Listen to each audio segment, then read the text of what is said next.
Hello guys, what's up?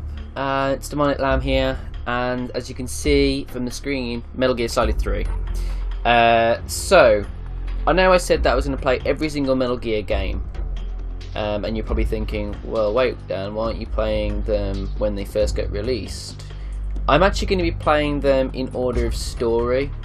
So, Metal Gear Solid 3 is where it all began, was where Big Boss's story first begins. So I thought that would be probably a better idea to do, really. I was originally going to play Metal Gear Solid 1, and then 2, 3, 4, and then the new one. But yeah, I thought that'd be a cooler idea, so I'm going to go ahead and do that.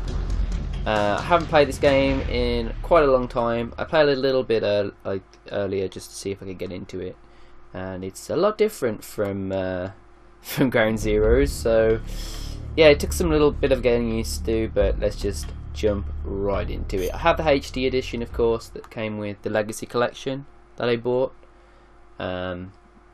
which I'm really happy about. I'm going to start a new game, of course. I'm playing Metal Gear series for the first time. No, I like all of them. There needs to be an option for I like all of them, but there isn't. Let's just go ahead and I like Metal Gear Solid 3. We're going to go for a normal difficulty, because although Metal Gear Solid is my favourite game of all time, well, or my favourite series of all time, I'm not massively good at it. The world was split into two, East and West. This marked the beginning of the era called the Cold War. Oh, David Hayter, how I love thee.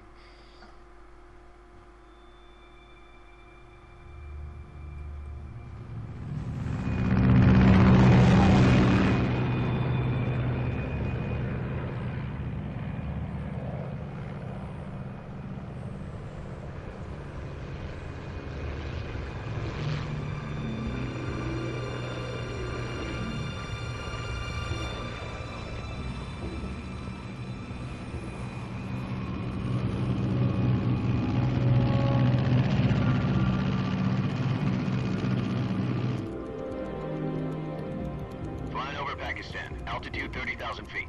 Approaching Soviet airspace. 20 minutes to drop off. There's that boy. Internal depressurization. Equipment check. Arm main parachute. All right. You ready to go? Drop zone still showing a high pressure mass. Cav okay. Good. We've got high visibility.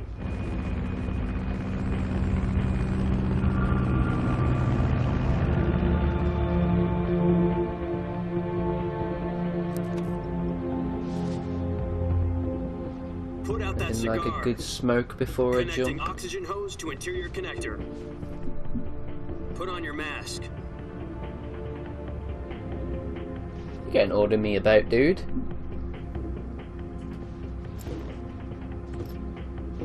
Does this panty waste know what he's doing? You have no idea. Approaching release point. 10 minutes to drop off. Hey, are you deaf? He said put out the cigar and put on your mask. Oh, controller just like made it vibrate when you threw that. It made it vibrate. Don't know what the hell I'm on about. Depressurization complete. Checking oxygen supply. 6 minutes to drop off. Opening rear hatch.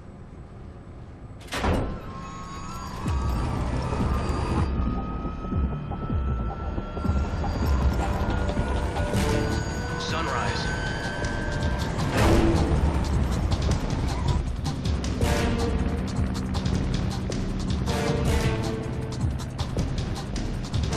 External temperature minus 46 degrees Celsius. 2 minutes to drop off.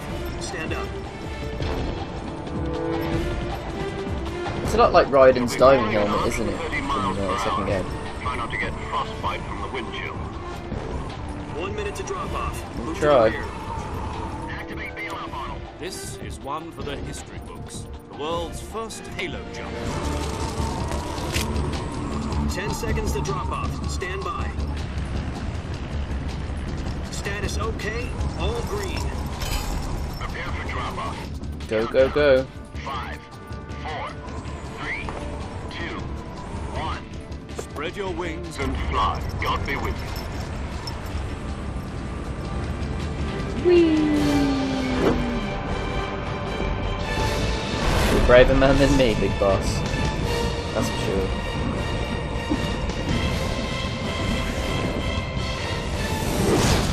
Whoa.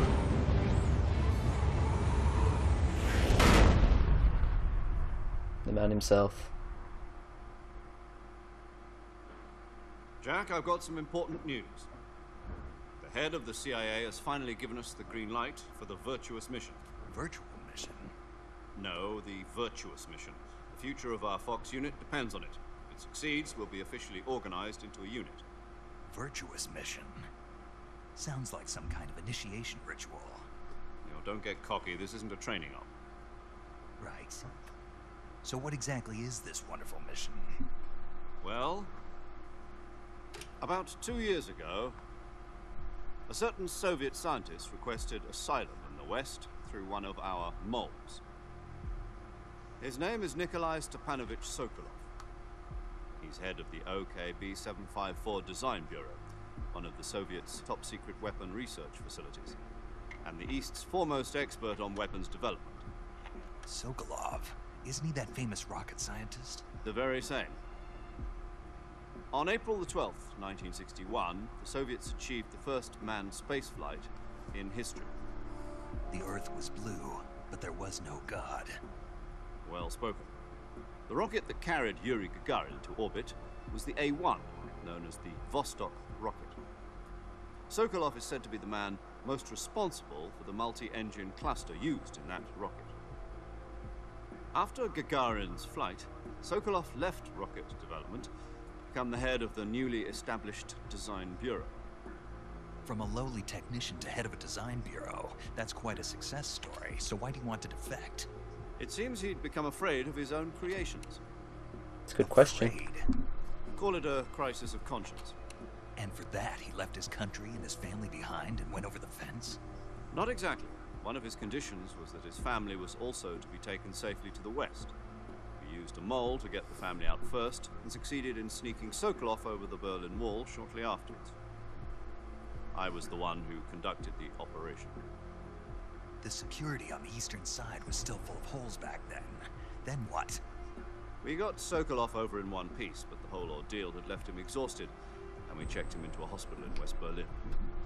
It took him 2 weeks and more than 600 miles to get from the research facility in the Soviet Union to Berlin. He was in no condition to say anything coherent. And it was only a week later that we had something much bigger on our hands. The Cuban Missile Crisis. October the 16th, 1962, President Kennedy received word that the Soviets were in the process of deploying intermediate-range ballistic missiles in Cuba. The President demanded that the Soviets dismantle and remove the missiles. At the same time, he announced a naval blockade to prevent further missile shipments from reaching Cuba. But the Soviets didn't back down, instead placing their armed forces on secondary alert. Soviet transport ships carrying missiles continued on course towards Cuba. US and Soviet forces went on alert for an all-out nuclear war. Frantic negotiations were conducted through the UN's Emergency Security Council and unofficial channels to end the hair-trigger standoff. Finally, on October the 28th, the Soviet Union agreed to remove its missiles from Cuba, and so the world avoided a nuclear holocaust. But in order to get the Soviets to pull their missiles out, we had to make a deal. You mean the one where the US agreed to remove its IRBMs from Turkey? No. The Jupiter IRBMs deployed in Turkey were obsolete, and we were going to get rid of them anyway. They had no strategic value whatsoever to either the US or the Russians. The Turkey deal was a ruse, a cover story that was fed to the other intelligence agencies around the world. So what did the Russians really want? Sokolov. They wanted us to return Sokolov. You mean the Soviets pulled out of Cuba just to get their hands on Sokolov? That's right. What the hell was he working on? At the time, we had no idea. We were running out of time. It was either give up Sokolov or risk full-scale nuclear war. In the end, we had no choice. President Kennedy gave in to Khrushchev's demand. The next day, I got Sokolov out of the hospital, handing him over to agents on the eastern side. Sokolov kept on screaming, "Save me," until he disappeared from my sight. Then a month ago, we received some new information from one of our moles. About Sokolov? Yes.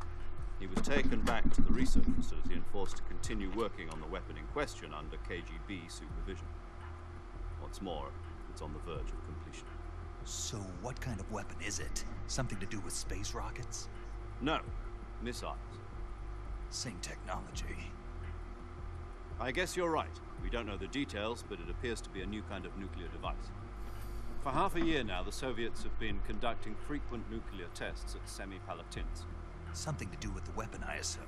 We're talking about a secret weapon so big that Khrushchev was ready to pull out of Cuba to get it back. Is Sokolov still in the facility? No. According to our intelligence, he's in Selino-Yarsk, a place in the mountains about 3 miles to the west that's known as the Virgin Cliffs. The Virgin Cliffs. Nice name for a virtuous mission. They moved him there just recently. Why? Apparently, they're conducting a field test of the weapon, but it's our best chance to get him back. This mission would never have been possible if he was still in the research facility. This is our last chance. Sokolov must have known that too when he contacted us.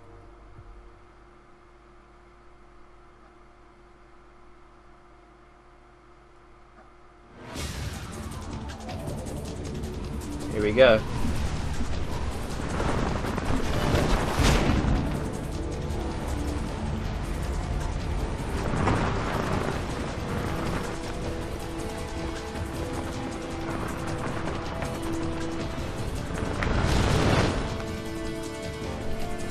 Let's hope you pack to shoot. Listen up, Jack. Your mission is to infiltrate Selino-Yarsk in the Soviet mountains, ensure the safety of Sokolov, and bring him back to the west.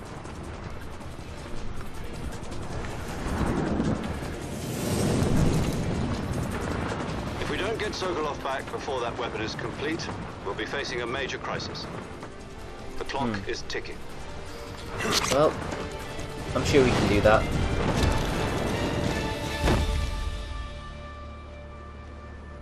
Once we've confirmed the rescue of Sokolov, stand by at the recovery point.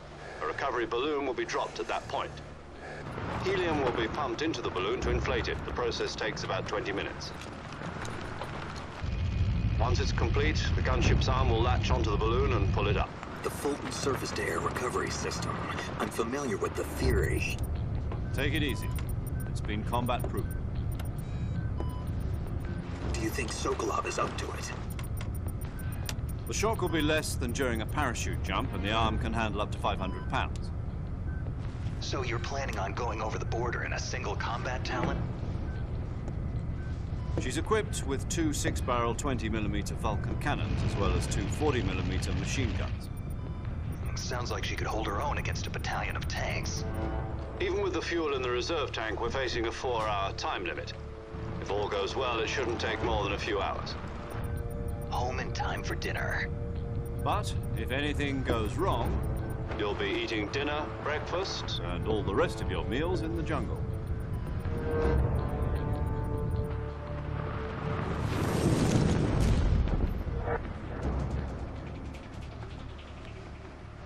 That smile didn't bode well, did it? And I only really just noticed that devious smile that he just gave paramedic then.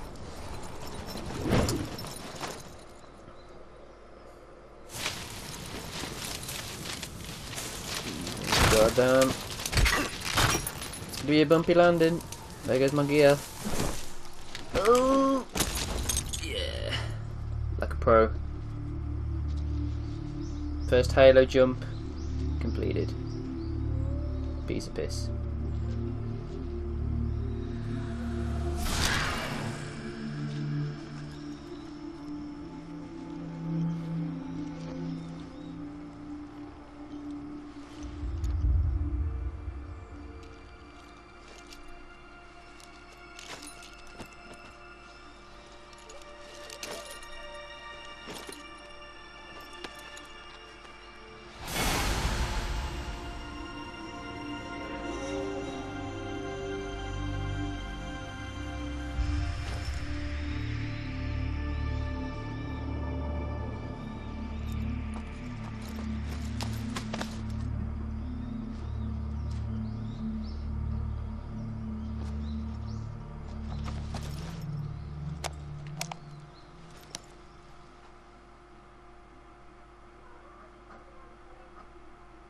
Our first codec conversation. Do you copy? You're already in enemy territory. Somebody might be listening in. From here on out, we'll be using code names to refer to each other. Your code name for this mission will be Naked Snake. I'll be referring to you as Snake from now on. You're not to mention your real name. Snake? What, you don't like snakes? What do you mean? You've eaten one before, haven't you? In survival training. I'm glad to hear that. I don't know if I'd ever order one in a restaurant, but... Be careful, you might not have a choice. What about you, Major? What should I call you? Let's see. I'll be Tom. Call me Major Tom. This will be a sneaking mission. You must not be seen by the enemy. You must leave no trace of your presence. Is that clear? This kind of infiltration I'll is give it my Fox all. Unit speciality. Can't promise anything. In other words, weapons and equipment are procure on site. I'm a little bit That rusty. goes for food as well. You're completely naked, just as your name implies. Great. Now I see why you asked me if I like snakes. I suppose calling me Snake was your idea of a joke, too. No, there's a good reason for that. I'll tell you later when the time is right. Gotcha. Getting back to the subject, how exactly am I supposed to feed myself? You've been issued a knife and a tranquilizer gun. Use them to hunt for food. You'll also find some medical supplies in your backpack. Yeah, about the backpack. I lost it in a tree on the way down. I see. Well, you'd better go back and get it then. You know where it is? No problem. I can see it from here. It's stuck on a branch. To climb a tree, stand in front of a tree that's covered in ivy and press the action button. I'll be monitoring your progress over the radio. We can't risk violating Soviet airspace, but I'll be in the gunship. My frequency is 140.85. I'll give you a call if I need to talk to you. If you need to talk to me, use the send function. Okay, Snake, go get your backpack. First mission, get the backpack.